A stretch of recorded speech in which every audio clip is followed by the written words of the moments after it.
And welcome. Starting with our top story this hour, with Pfizer announcing promising results for its potential COVID-19 vaccine, governments across the world have started lining up to get their hands on it. The US and the European Union are first in line, signing deals for 100 and 300 million doses each. Japan, meanwhile, has signed a deal for 200 million doses, while the UK has asked for 30 million. The Israel Prime Minister has also tweeted that Israel too is working around the clock to get the vaccine. While India has shown interest in the vaccine, no deal has yet been signed to procure it. Meanwhile, Russia has said that 20 countries have pre-ordered 1 billion doses of its Sputnik V COVID vaccine. Countries which have shown interest are India, the UAE, Saudi Arabia and other countries in West Asia. Meanwhile, Pfizer CEO sold stock worth $5.6 million on the day of the vaccine announcement. The company, however, said that the sale was part of a pre-arranged periodic divestment plan, while Pfizer's shares rose by 15% after the news of the promising results broke. CEO Bourla sold 132,508 shares at $41.94 per share. Volunteers who were a part of Pfizer's COVID vaccine trial, however, revealed that side effects of the vaccine gave them headaches. Other side effects experienced included fever, muscle aches, while some volunteers compared it to a severe hangover. However, more than 43,000 people from 6 countries have taken part in the Pfizer trial.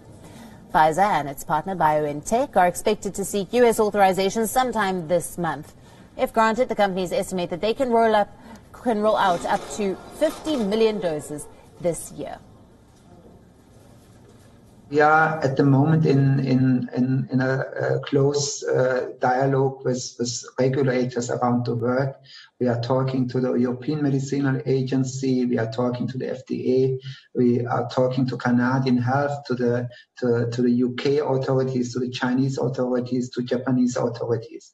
And first authorizations or conditional approvals could happen in the United States or in Europe.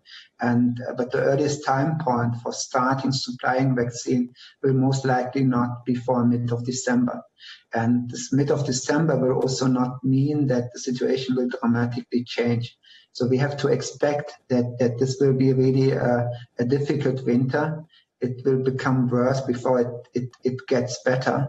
So we will feel the first reliefs in the starting with March, April next year, and ideally we would have a better controlled situation in mid of next year. And now Chibanda Jimbelu, our correspondent from DW, joins us live from Berlin. Thank you for being with us. Let's start with whether you are seeing any results from the partial lockdown recently imposed in Germany.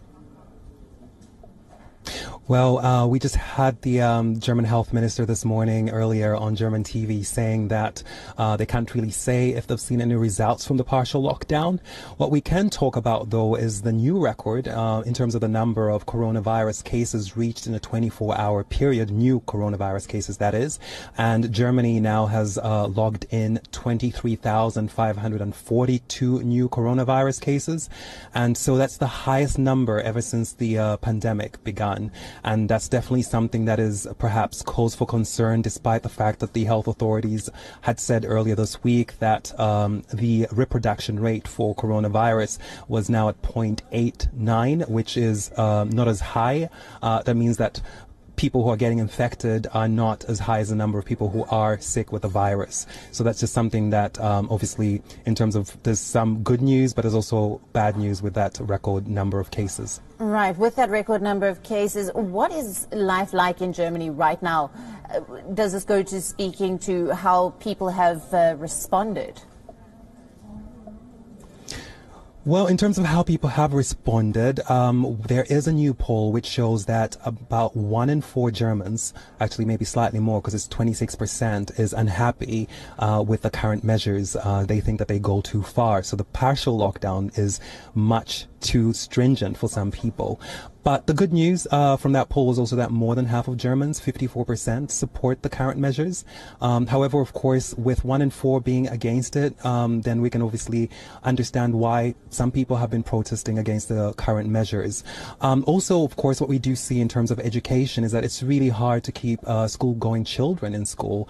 The German Teachers Association released some figures saying that 300,000 school-going children were in quarantine, and that's up from 50,000 in September. So, of course, we can only imagine what kind of pressures families are facing to, of course, maybe take care of kids who are in quarantine, because, of course, then parents are forced to stay home instead of perhaps going into work.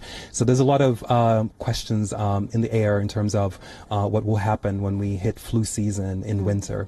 Right, and Chipanda, how does the situation in Germany compare to the situation in the rest of Europe at the moment?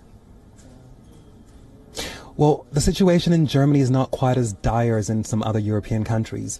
What we've had is perhaps, a warning on the testing capacity. The authorities say that the testing capacity is at full capacity, almost nearly at full capacity. So that means perhaps not as many people are getting tested. So even the number that we saw, the new record, maybe it is higher if not enough people are getting tested. So that's something that could be a concern.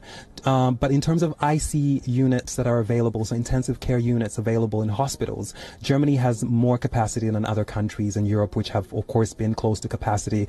We can talk about Belgium, whereby we had patients being flown over into Germany to get treatment here. So Germany has about 6,500 intensive care units available, and some 3,300 or so are being used. So there's obviously more available than in use at this point, but there are some hospitals also warning that they're running at full capacity because, of course, healthcare professionals are getting sick. And so that's also a problem in terms of, how do you treat patients if some of the people who need to be treating them also have the coronavirus?